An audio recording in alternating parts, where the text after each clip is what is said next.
že pre teba, Brian. Yeah.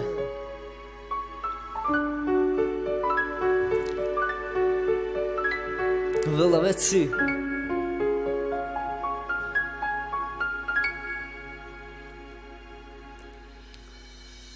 Mám 5-mesačného syna a raz som ho videl. Chcem ho vidieť stále a od Delorom idel. Spomínam na chvíľu, keď som ťa boskával, ale ja som išiel pred, s rukou som ja zamával.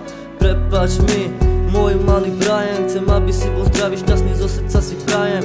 Odpust mi, Brianko, že nemôžeme byť spolu, vyrastať pri mne, dávať ti moju škalu.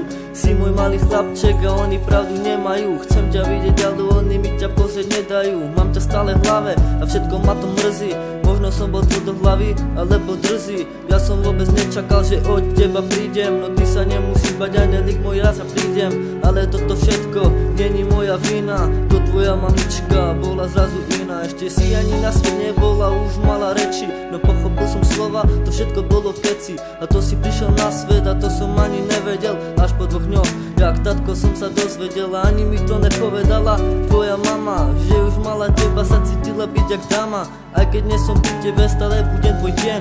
Možno ma budeš nenávidieť, áno to viem. Jak si prišiel na svet, som dával dopredu kroky. Myslel som, že budeme spolu hodiny, týždne a roky. Chcel som ťa držať na ruky, ako otec sa usmievať. No nemôžem ťa mať, musím si slzy utierať. Ráno vstanem a začína mi nový deň.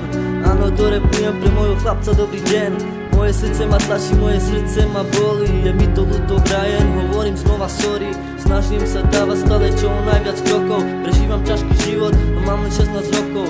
Boh mi dal krásny dar, že vraj som to rozsekal. Raz som ťa videl, som sa celý rozklepal. Už som vedel, že ťa neuvidím, musím sa zmieriť. Ja sa modlím, dúfam, trpezlivo stačí veriť. Nemôžem ťa mať, nemôžem ťa vychovať. Túžbu po tebe na silu, musím ja odolať. Jak trošku vyrastieš a to všetko pochopíš, asi ma nebudeš milovať, ako otca ma potopíš. Chcel by som ležať pri tebe a cítiť tvoju mladosť, boskávať ťa na ličko, mať spoločnú radosť. To, že si prišiel na svet, to vôbec neľutujem, lebo z celého srdca ťa najviac milujem. Yeah.